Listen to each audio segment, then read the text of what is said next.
Is hustling killing your ability to actually have more money? And if so, what can you do to change it? Ready for this controversial conversation? Cool, because the 3 points that we have here for you today are going to actually change the way that you show up to money today.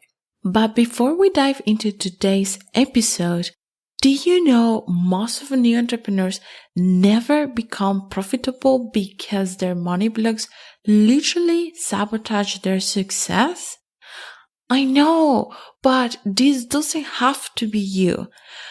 I've created a unique one-on-one money block diagnosis to turn your block into a strength. And this session is only available for people listening to this podcast. And spots are very limited, so book yours now at alejandrar.com/exclusive.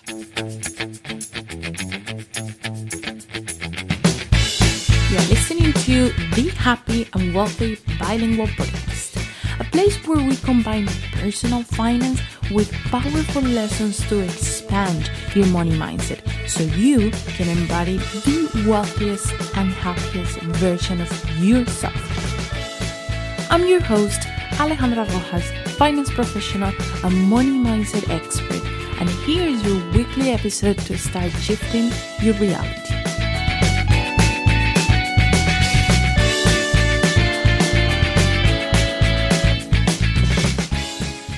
The culture of working your hours off is something that we need to address, especially with vacations time coming up.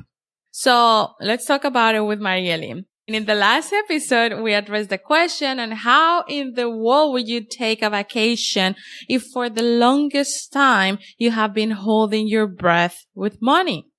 And we touched upon the hustling culture where most of you are making the assumption that for you to have more money, you have to rest less and work more.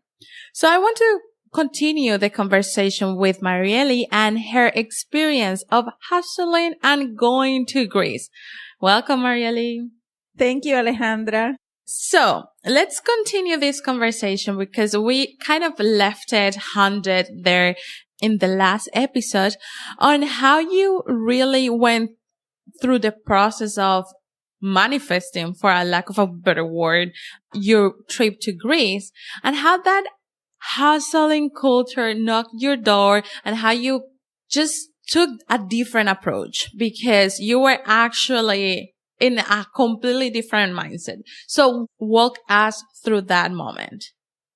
You know, once you decide that you are going to do something different or that thing that you really, really want, like a trip to the Greek islands, once you decide it's going to happen and you open up for the possibilities, opportunities start showing up in your door.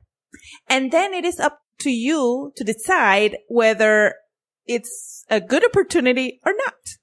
Like, for instance, my friend who came up to me with this opportunity about creating this short conference, but she was going to pay me. Like most people, you know, ask you to give a conference for free because they expect that people will hire you.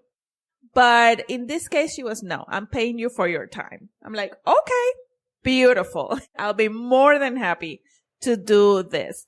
And it didn't take me that long. You know, it was something I really enjoyed doing. Mm-hmm. Then again, she also opened the door for me offering this accountability program, and people signed up. And it was so successful that I decided, again, since we were only meeting twice a month, right? Twice a month for 1 hour each time. So 2 hours in total a month. I decided, oh my God, what if I offer this to my community, right? To the people who have been following me on social media. And people responded very positively to it. So I made it into a masterclass, which I charged a little a small fee because I wanted people to be committed to it. Right. I didn't want people signing up to the masterclass and then not showing up. Yeah. So that's why I asked for a very small fee. Again, so that's why I ended up working. It was on Tuesdays, every Tuesday, because then the other group would meet on those Tuesdays that the other ones were free, right? Right. So every Tuesday I had that. So you were working like 4 hours. Yeah, in total. Right. And I also created a new online banking account, like one of those high yield saving accounts, Right. whatever, with different buckets in it. Love that. And I was able to create a bucket for vacation, and I set up a target that I wanted to reach. And also I set up targets for other buckets, like paying the IRS or getting a new car and many other things.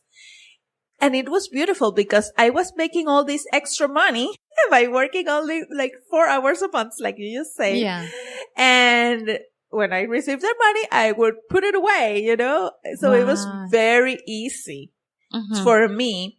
And I always believe that it should be easy.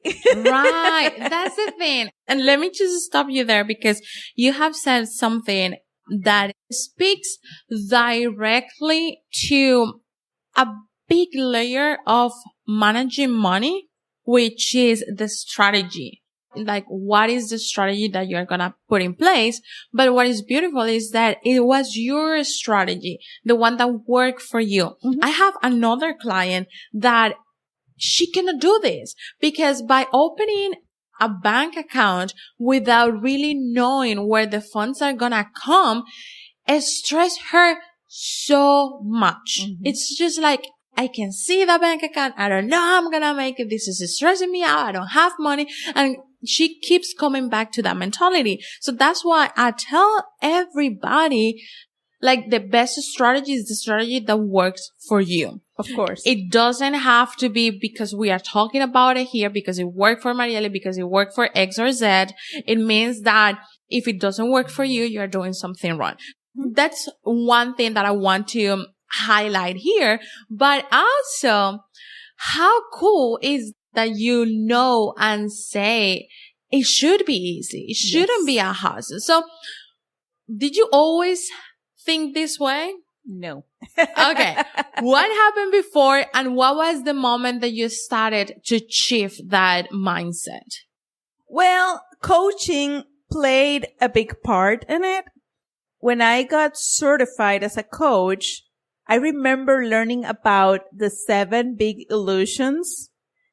One of them, I learned this in Spanish, but it's almost like the hustle, right? En español, it's la ilusión de la lucha. Like you need to sweat blood, that you always need to struggle and work super hard. And there were many others, you know, like it's never enough. Right. And time illusion. There are many of them. So when I was training to become a coach, I got to challenge those beliefs. I was like, oh, I've been thinking like this all my life. Could it be possible that this is not the only way to do things? Right? So I started questioning myself. A couple of years later, actually like 2 years later, I hired this money coach, and she would talk about this, about being in alignment, about, it's something like joy being the breeding ground for profit. Right. Like the more you have fun in your business, the more that you relax, the more that you stop trying to push hard for things, the better you do in your business. Isn't it that the truth? I need to tell you that my affirmation of the year is the more joy or the more fun I have, the more money I make, receive, and multiply. That is my affirmation, and I have it all around my calendars, and because it's really hard. And this is the first tip that we are going to drop there for you so you can show up differently for money. The first thing is to challenge yourself to see how much and what is the depth of those beliefs of hustling? Because we come from cultures that the effort, your physical effort is rewarded by money. The more effort you put, the more quote unquote money you're gonna earn. And really that work in the past, that worked for them, that worked, 100 years ago when farmers and society moved because of physical action. And then you had a value of it. But is it working for you right now? Is not going to vacations and not taking time off for you, like, let's say you don't go anywhere, not taking time for you and resting, is it serving you right now? Is it putting you in a place that you enjoy what you're doing so that you can have more money? And if it is not, it's time to challenge those beliefs.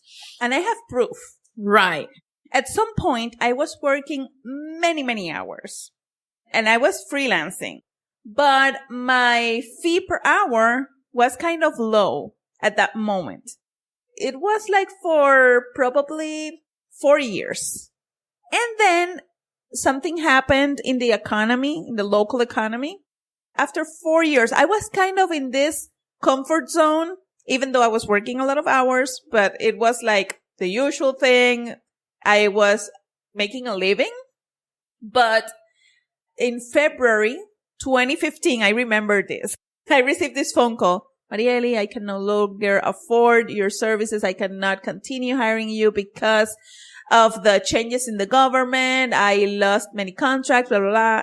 And I was like, oh, okay. That was exactly the same day, minutes after I had made an investment, like a big investment in that money coach I'm telling you about. And I was like, okay, because you know what? At that moment, I understood that it had to happen that way. And something good was coming out of this. Yeah. So what happened was that I created a website in about an hour for some services. And I received a call from this consulting firm. And this consulting firm hired me for a project. And I negotiated with them a fee that was like the triple what I was making before. So I started working just a couple of hours a week with them. I didn't even bring work at home. I was freelancing, but I was working in this project. I would show up, do the work, and come back home, and I barely had anything left to do. Yeah. So I was working minimum hours and I was working so much more money, you know? Yeah. So that happened like that. And sometimes I see people struggle because we are in this fixed mentality about what is known to us, what we're used to. Right. But we need to start challenging that and thinking outside the box. I remember one time I had these coaching trainees. And I was like a mentor to them. And they were like, oh my God, they were suffering because they needed like to make, I don't remember if it was $5K or $10K dollars.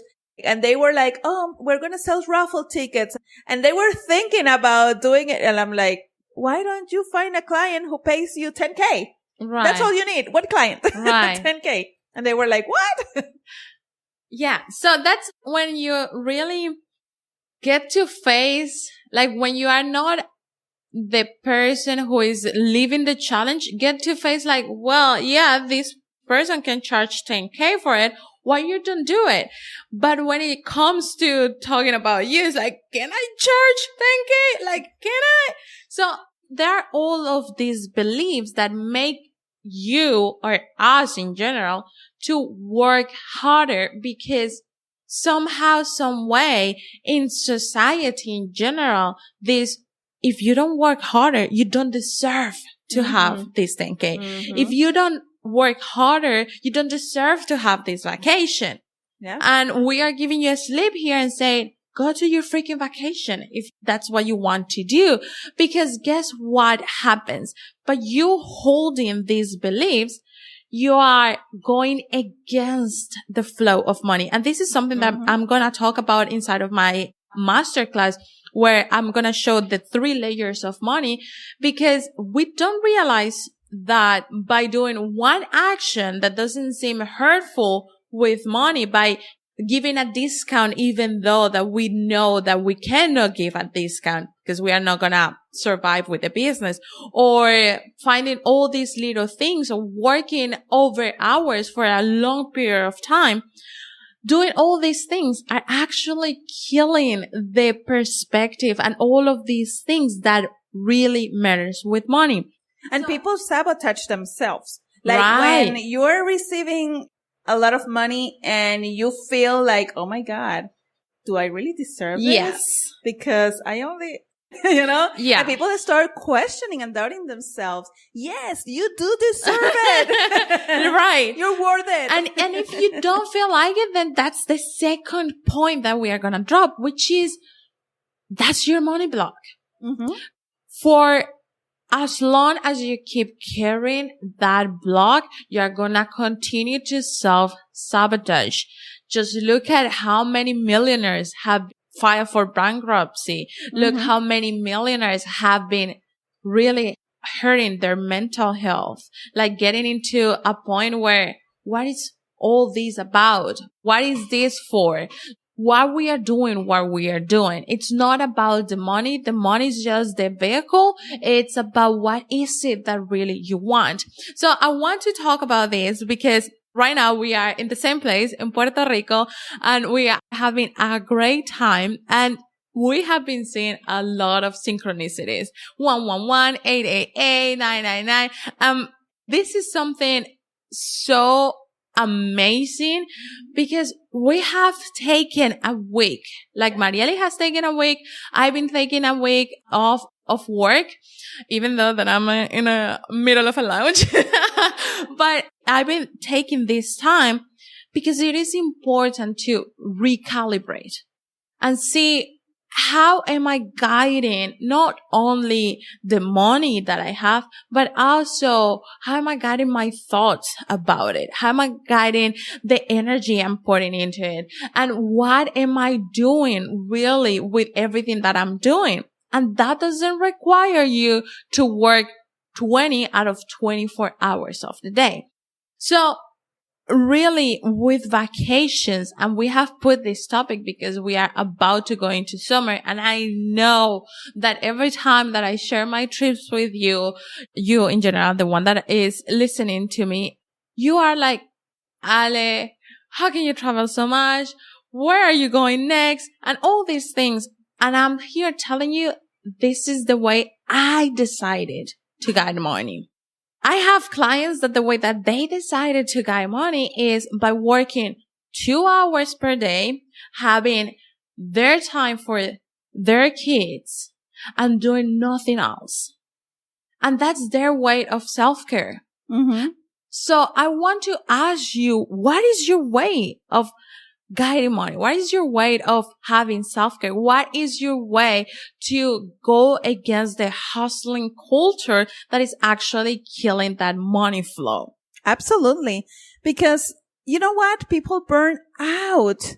And that's why you may be feeling out of ideas. Like, how can I charge one client 10K? Of course, you don't have the inspiration to think about it because you're burned out by working so much. Right. It's important to take time off.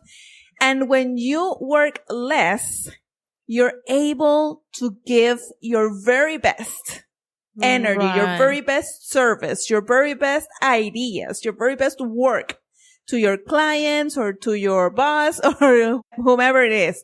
So take this time for yourself. I remember I used to work a lot, but I make a lot more money now that I work by myself, and I work the hours that I want and I take the time off that I want, because right now I can offer a different thing, like quality, my creativity. Yeah. It's different. Right. And you can, this is something that Brené Brown says in one of her books, The Gifts of Imperfections. And she talks about the give more button. that every time that you're pressing a button, you're giving more to the person in front of you, like metaphorical speaking, and you're giving less to yourself. Mm-hmm. So I want you to think about that. Like how many times you are pressing the button of giving more to somebody else and not to yourself. Mm-hmm. Because the same way that you show up for yourself is the way that money shows up for you. You cannot expect something like anything really, let alone money, to show up and say, hey, you can actually take a vacation when you haven't prioritized that vacation yourself. Mm-hmm. What you don't value is not valuable at all. That's what it is. So when we think about hustling, and I know there are so many people telling you, you can start a business, you can start a blog, you can start this, that, you can do 1,000 stuff. That pretty much is coming from a generator. Yeah. And a manifestor generator that have many ideas and they have all the energy to do it all. And I'm a manifestor generator, but that's not for everybody. No. And it's not even healthy for us as a generators. It's not healthy for us because we have to have time to rest. Yes. And what happens when you don't rest is that you enter faster to the cycle of, I don't have enough money to do X, therefore I need to continue working. Mm-hmm. So imagine that you had continued that cycle of working. Mm-hmm. How do you imagine that your life would have turned out? I would be in psychiatric ward. No. I mean, I was always looking for ways to escape and generate that space and time for self-care. Like at some point, I went to take art lessons, painting, drawing. And you know what? I did that as an escape, right? I wasn't thinking about making money with it. I wasn't thinking about making a career. I mean, I just wanted some time off to decompress. But after a couple of years, I started uploading the pictures of my paintings in Facebook, and then people showed up to buy those from me. I even sold a couple of paintings, and it's good money. I mean, doing something I enjoyed. Right. So doing something that was relaxing for me. That was amazing. Same happened with desserts, right? I was working crazy hours at this hotel, but when I started baking, I would put like slow music, and that was for me time to enjoy. I wasn't thinking about anything else. And it became a very profitable business, like for 5 years that I had that business. So many people think that all you need to do is go to the internet and start blogging. Right. But look for something that you would enjoy doing. I mean, something that would become a hobby. Right. Remember that lady we met the other day who would...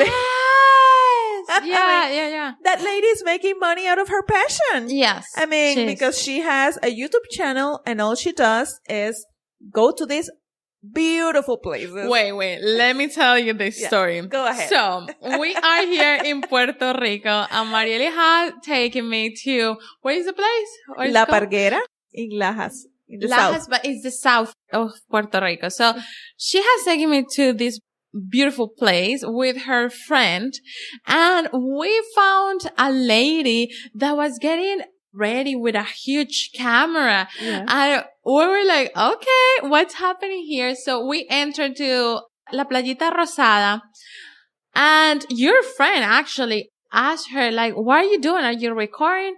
And I mean, her eyes lit up.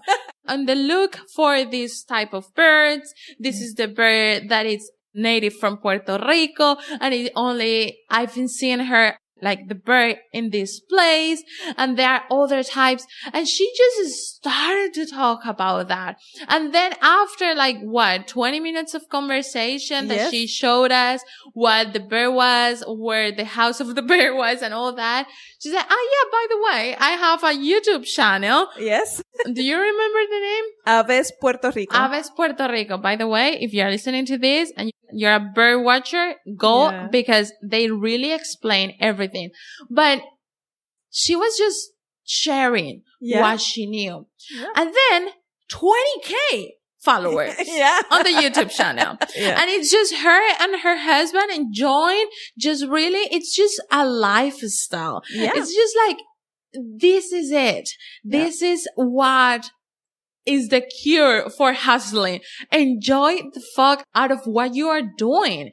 I mean, I'm not gonna tell you sometimes I work many, many hours. Yes, I do work many hours. And sometimes it's still like 1 a.m. Am I still working? But is it all the time? No. It's not all the time. It's not constant. And it's not out of like, I have to do this. Exactly. I have to do this. Otherwise I won't go on a vacation. That's not the mindset. That's not really the thought process. The process is, I need to finish this. I'm going to finish it. First of all, because I have the energy to do it. Second of all, because maybe I have a due date or something. Third, because it's not going to be repeated. Like, this is a one-time off. And it may happen every 2 months or so. It's not all the time. Because when you are overworking yourself, like you said, you're going to burn out. But also, if you see it from the brain side perspective and how it affects money, is that you are killing your neural connections and you are killing that ability for your brain to rest. So if you are actually want to change a habit, your brain is going to tell you like, what the fuck are you talking about? You're not giving me time to actually process what I've been going through. So how do you want me to do something differently? We have to continue working in automatic pilot here on what we know so you can go by another day. So see all of the impact that you are doing to yourself and to the flow of your money when you decide to continue that hustling culture. You know what? It becomes a pattern that is very difficult to break from it. Because then when you try to break free from that habit that you have created and that pattern of behavior, you're going to feel guilty. Right. And your money blocks comes up. Oh my God. Yeah. I'm going to come to the surface. Yeah. And you know what? It's not only guilt. Yeah. It's worthiness is, do I deserve this? Can I do it? There are so many negative feelings that can come up to the surface. And then you're going to block your money flow. Yeah. Even though you're resting now. Yeah. Because you have all these beliefs that, oh my God, I should be working. Yeah, exactly. And then you prove to yourself that, no, this doesn't work for me. Hey. I need to go back. There you go. I want to share something that really broke my heart last year when I heard it from this person that I love. It's my family. I mean, I love him to death, but he was getting sick, like feeling sick, and he works so hard. I mean, this is a person that works from 7 a.m. to 7 p.m. or even more sometimes. Got different jobs and whatever. And this person told me, when he was getting sick, I cannot afford to be sick. And again, I cannot help who doesn't request help. But I told him, if you cannot afford to be sick, you cannot afford to be working anymore. Because the moment that you put money, job before your health, your well-being in general, is the moment that you have to walk away. It was what happened to me when I ended up with money burned out. I mean, ironically, money burned out because it manifested with so much debt and it manifested in me getting my health away. I don't want you to be going through that. So if you are in a point where you cannot afford to have rest, where you cannot afford to get sick, it is a moment for you to walk away from whatever it is that you're doing and start applying what we share with you here. Start challenging your beliefs. Start really rethinking What is the hustle culture for you? Where is that coming from? And how can you do something today that you actually enjoy to get into that alignment and start saying, oh, this person is making 5K or 2K. Why can I not do it? What is that money block coming to the surface? And start working on that. Beautiful. Anything else? There's so much to say. Yes, I know. In this topic. Yeah. But when you start breaking through that pattern, that behavior, that habit, you need to be resilient and pull through all the stages that will come along. We're not saying here that it's going to be easy. Yeah. It's not. Because again, we've been programmed, most of us, in the work hard culture or work harder, right? Yeah, it's part of our culture. It's part of it. Yeah. Especially in the US. Yeah. It's working culture all the way, except in some areas. Yeah, let's just say in general, because they do have a different lifestyle combined. It's combined. But it's across all the things. It's just like the more you work, the more you have or whatever. Yes. So it's important that when you start feeling probably that shame, that self-doubt, that unworthiness or that guilt, challenge those too. Right. Where does this come from? What is the story that I have around this feeling? Because probably it's something that came from your childhood. Probably it's something that you saw in your family most of the time. Something when you were growing up, something that you saw or you heard in your upbringing. So it's important for you to identify those stories that are circling in your mind and not allowing you to stop and break free from that. Right. So looking up for something that you like or enjoy, such as probably baking or dancing or painting or hiking or bird watching. Yeah. Any of those things, photography. Look for a creative outlet. Pursue something that you like. That's a way for you to tell that you are making yourself a priority. Mm-hmm. It's one of those little things or a baby step for you saying, I'm important and I'm going to take this time for myself and I'm going to start prioritizing my own enjoyment, well-being, and all of that. Right. And this is great because stories are one of all the elements of I would say 8 to 10 elements to become great with money so that you can fulfill your dreams. There are so many elements and stories with money are one of them. And we are going to talk about those elements in the next episode. But for now, thank you so much, Mariely. It was so good to do these episodes with you here in Puerto Rico, and I will see you soon. See you soon. Thank you for visiting me, and thank you for listening. Bye.